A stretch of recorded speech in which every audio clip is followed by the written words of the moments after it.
Quant à des mots, cet enfant en a comme Talleyrand. Il n'est pas moins cynique, mais il est plus honnête. Il est doué d'on ne sait quelle jovialité imprévue. Il a ahuri le boutiquier de son fou rire.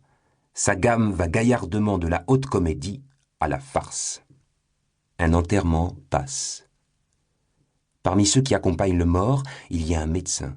« Tiens !» s'écrie un gamin, « depuis quand les médecins reportent-ils leurs ouvrages ?» Un autre est dans la foule. Un homme grave, orné de lunettes et de breloques, se retourne indigné. « Vaurien, tu viens de prendre la taille à ma femme ?»« Moi, monsieur ? Fouillez-moi !» Il est agréable. Le soir, grâce à quelques sous qu'il trouve toujours moyen de se procurer, l'homuncio entre à un théâtre. En franchissant ce seuil magique, il se transfigure. Il était le gamin, il devient le titi.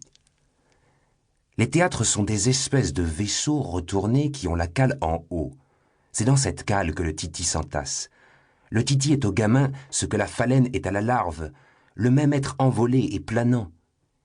Il suffit qu'il soit là, avec son rayonnement de bonheur, avec sa puissance d'enthousiasme et de joie, avec son battement de main qui ressemble à un battement d'ailes, pour que cette cale étroite, fétide, obscure, sordide, malsaine, hideuse, abominable, se nomme le paradis.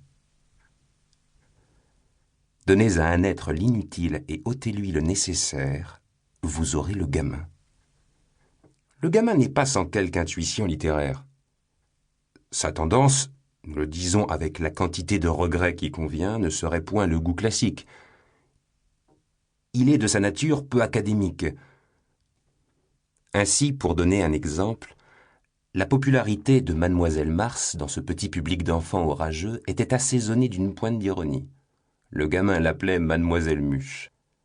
Cet être braille, raille, gouaille, bataille, a des chiffons comme un bambin et des guenilles comme un philosophe, pêche dans l'égout, chasse dans le cloaque, extrait la gaieté de l'immondice, fouaille de sa verve les carrefours, ricane et mord, siffle et chante, acclame et engueule, tempère Alléluia par matenturlurette, psalmodie tous les rythmes depuis le De Profundis jusqu'à la Chienlit, trouve sans chercher, c'est ce qu'il ignore, est spartiate jusqu'à la filouterie, est fou jusqu'à la sagesse, est lyrique jusqu'à l'ordure, s'accroupirait sur l'Olympe, se vautre dans le fumier et en sort couvert d'étoiles.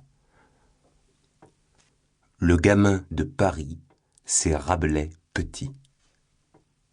Il n'est point content de sa culotte s'il n'y a point de gousset de montre. Il s'étonne peu, s'effraie encore moins, chansonne les superstitions, dégonfle les exagérations, blague les mystères, tire la langue aux revenants, dépoétise les échasses, introduit la caricature dans les grossissements épiques. Ce n'est pas qu'il est prosaïque, loin de là, mais il remplace la vision solennelle par la fantasmagorie farce. Si Adamastor lui apparaissait, le gamin dirait « Tiens, croque-mitaine !» Il peut être utile. Paris commence au badaud et finit au gamin. Deux êtres dont aucune autre ville n'est capable. L'acceptation passive qui se satisfait de regarder et l'initiative inépuisable, prud'homme et fouillou. Paris seul a cela dans son histoire naturelle. Toute la monarchie est dans le badaud, toute l'anarchie est dans le gamin. Ce pâle enfant des faubourgs de Paris vit et se développe, se noue et se dénoue dans la souffrance, en présence des réalités sociales et des choses humaines, témoin pensif. Il se croit lui-même insouciant, il ne l'est pas. Il regarde prêt à rire, prêt à autre chose aussi. Qui que vous soyez, qui vous nommez préjugés, abus, ignominie, oppression, iniquité, despotisme, injustice, fanatisme, tyrannie, prenez garde au gamin béant. Ce petit grandira. De quelle argile est-il fait ? De la première fange venue.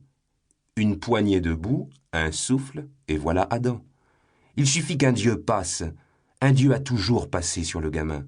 La fortune travaille à ce petit être. Par ce mot, la fortune, nous entendons un peu l'aventure.